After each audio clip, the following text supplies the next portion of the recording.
The sun was high over Dust Creek, that kind of hard, dry light that bakes the land into cracked clay and makes the horses sweat in their own shade.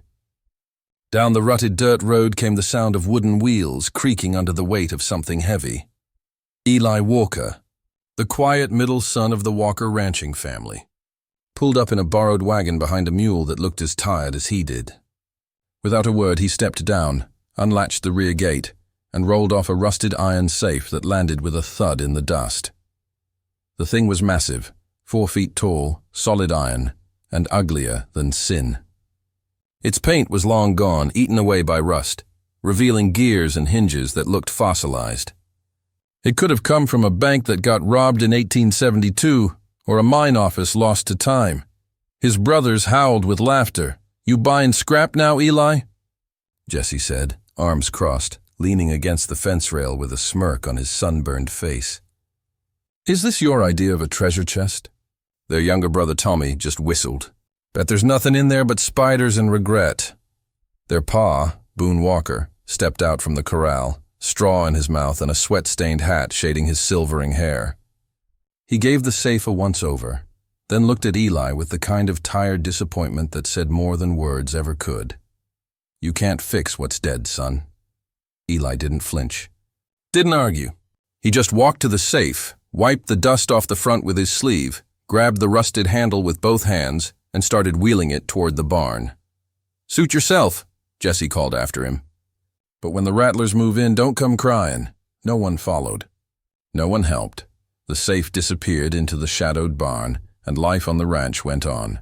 Cattle to feed, fences to mend, and hay to haul. Eli didn't join them. He spent his hours in that barn, door closed, windows shuttered, lanterns lit long after the rest of the house had gone dark. The days passed, then weeks. Soon, the Walker house learned to ignore the faint sounds that drifted through the night. Soft hammering, the metallic clink of tools, the occasional hiss of steam.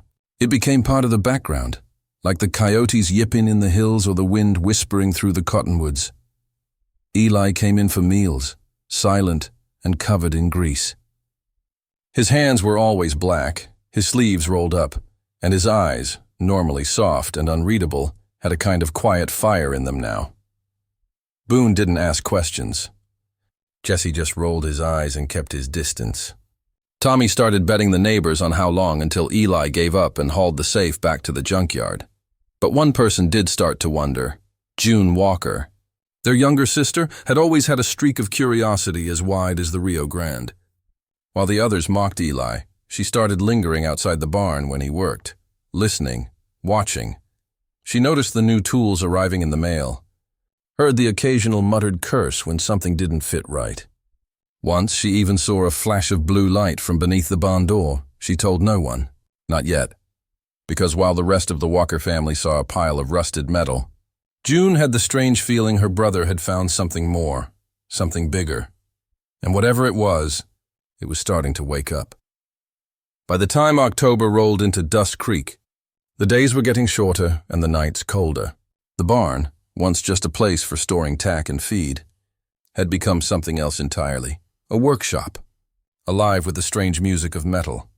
Inside, Eli Walker worked like a man possessed. The rusted safe now sat in the center of the barn on a platform Eli had built from scratch. Its shell had been carefully cleaned, sanded and opened, revealing not just a hollow interior, but a web of intricate gears, brass valves, copper coils, and strange etchings that no one in the Walker family would have known how to read. Eli hadn't just found an old safe, he'd found a machine. And whatever it wasn't finished. Most nights, the family sat around the dinner table, talking cattle prices or arguing over whether the creek needed damming again.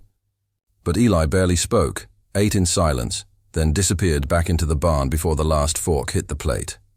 Boone grumbled. Jesse mocked. Tommy laughed. But June? She was watching. One night, she slipped into the barn after supper, stepping over a tangled pile of wires and gears. Eli didn't look up. He was hunched over the open safe, turning a wrench with slow, deliberate care. The interior glowed faintly, a soft amber light pulsing from a small brass chamber he'd installed at the center.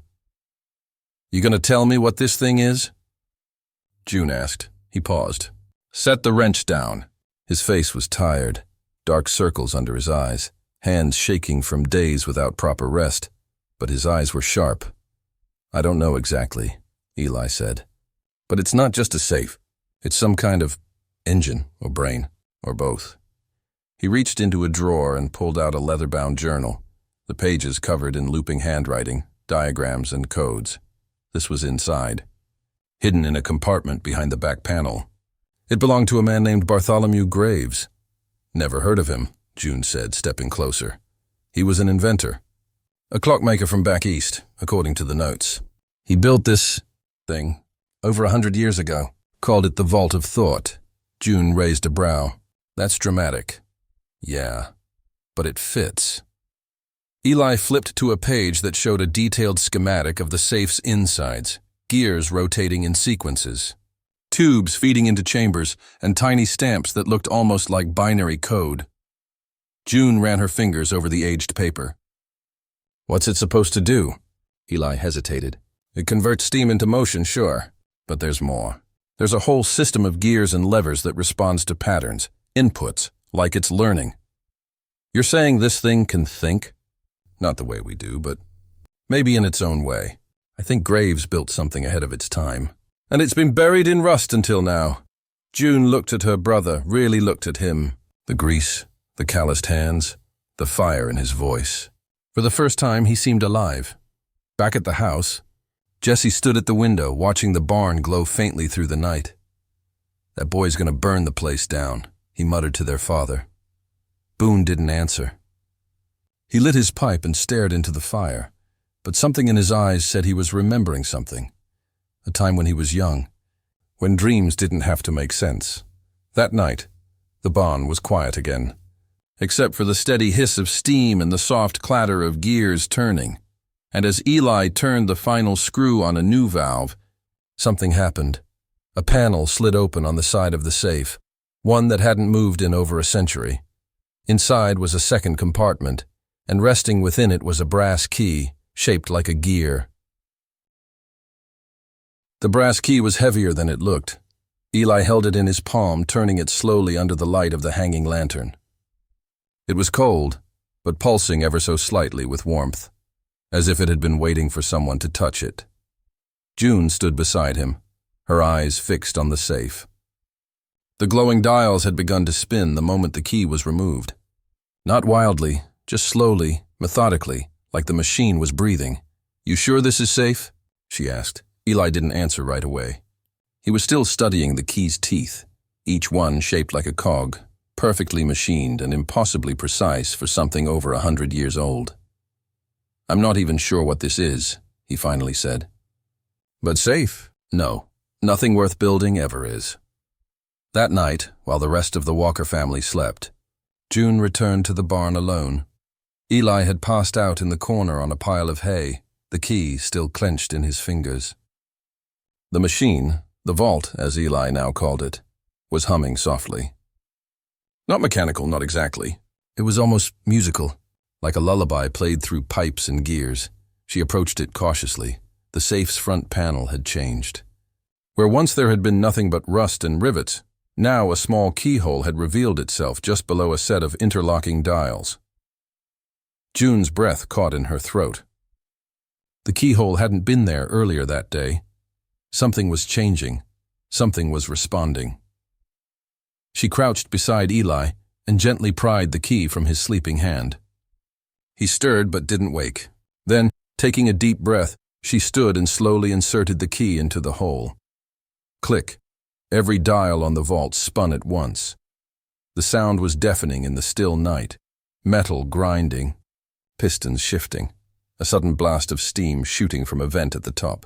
June stumbled back, dropping the key with a clatter. Then it stopped. Silence. Then, a voice, not spoken aloud but whispered from inside the walls of the vault, like the hiss of air through a pipe. A whisper that somehow made its way into her head, bypassing her ears entirely. Sequence acknowledged. Initiating reconstruction. Observer identified. Walker lineage. June's heart slammed in her chest. What the hell? The vault's faceplate split open like a flower blooming in reverse. Inside, a series of gears began rotating in unison, revealing a glass cylinder in the center. Within the cylinder floated what looked like shimmering dust suspended in water, or maybe light captured in motion. Above it, more whispering. Words she didn't understand, symbols she couldn't read, but somehow they felt familiar. The mind remembers what the mouth forgets. Continue the work. The vault is not finished. The glow dimmed. The cylinder retracted. The front panel closed once more, leaving only silence in its wake. Behind her, Eli stirred. June? His voice was groggy. What did you do? She turned toward him, pale and trembling. It spoke to me, she said. It knew my name. It knew our family. Eli pushed himself up, staring at the machine like it had just come alive. And maybe it had. They said Graves was crazy, he whispered. Said he vanished without a trace. But this is his legacy. He didn't build a safe. He built a vault of memory. The next morning, Boone Walker found June and Eli sitting outside the barn, both quiet, eyes wide, looking like they hadn't slept at all. Inside, the machine was silent once again. No glowing lights, no steam. Just cold iron and brass. Something happened last night? Boone asked. Eli looked up at his father. Yeah, he said, voice low. Something woke up. The days that followed were uneasy. On the Walker ranch, Eli and June know. Longer tried to hide the machine or the fact that it was more than just a hunk of old iron. The vault sat at the center of the barn, like a sleeping beast, calm on the outside, alive on the inside. June had started recording the strange symbols it revealed each night. The more the key was used, the more the vault responded, whispering new phrases, revealing hidden compartments, unlocking fragments of schematics and blueprints for things no one in Dust Creek had ever seen before. Still, they kept it quiet, mostly, but in a small town. Secrets leak faster than water through cracked sandstone. It started with whispers. Old man Hemsworth at the feed store mentioned hearing odd sounds coming from the Walker barn at night. Miss Clara, the schoolmarm, said she'd seen lights flickering inside at 2 a.m. Then someone swore they saw the Walker kids unloading what looked like copper tubing and foreign parts off a supply wagon from San Angelo. The townsfolk started talking, and talking turned into suspicion. One evening, after a long day rebuilding a rusted gear array inside the vault, Eli walked into the house and stopped short. Jesse was standing in the kitchen, arms crossed, jaw clenched. Beside him stood a stranger, tall, sharp-dressed, with thin wireframe glasses and a gray overcoat that looked out of place in Dust Creek. "This here's Mr. Alden, from the county," Jesse said. "I invited him to take a look at your project." Boone sat silently at the table, his mouth a hard line. June, who'd followed Eli in, froze when she saw the man. "County," Eli said. "Why?" Alden stepped forward with a smooth smile. "I specialize in historical reclamation, Mr. Walker. Word is you've uncovered something." "Quite rare." Eli's stomach dropped. "It's private property." Alden didn't blink. "When that property contains machinery built before modern safety codes or possibly dangerous materials, it becomes a matter of state concern."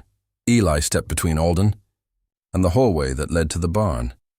"You're not touching." Yet Alden's smile never faltered. "I won't need to. Not if you're smart. But I'd think real hard about who might come next if you don't start cooperating." That night, the house was quiet. Too quiet. Boone stared into the fire. Jesse sat in the dark, muttering about how he'd just wanted to help. Eli didn't say a word. June, furious, stormed back out to the barn. Eli followed 10 minutes later. They both smelled the smoke at the same time. The barn was on fire. Flames licked up the walls like tongues, climbing fast through the dry timber. The copper pipes Eli had installed were hissing violently, steam erupting as fire warped the machine inside. June screamed. "The vault!" Eli ran. Without a word, without hesitation, he bolted into the inferno, pulling his coat up over his mouth and charging through the smoke. Inside, the vault glowed red, metal whining under the heat. The gears locked in a frozen scream. He grabbed a crowbar and slammed it against the bolts anchoring the vault to the floor. One by one, even as fire roared around him, June stood at the door, terrified, screaming his name, finally. With a last, desperate grunt, Eli shoved the vault onto a wheeled cart and barreled it through the flames, crashing out into the night, coughing and blackened with soot. The barn collapsed behind him. June dropped to her knees beside him, tears streaking her ash-covered cheeks. "It's okay," he rasped, reaching for the machine. "I got it out." "It's okay," but it wasn't. The vault was damaged. One of the gears was warped. A valve had ruptured. And worst of all, the strange cylinder at its center had cracked. Inside, the glowing dust-like particles now drifted listlessly, no longer pulsing with life. That night, Boone stood by what was left of the barn, jaw tight. He didn't ask who set the fire, because deep down, he already knew Dust Creek wasn't ready for the future Eli had found. And now the past had tried to bury it again,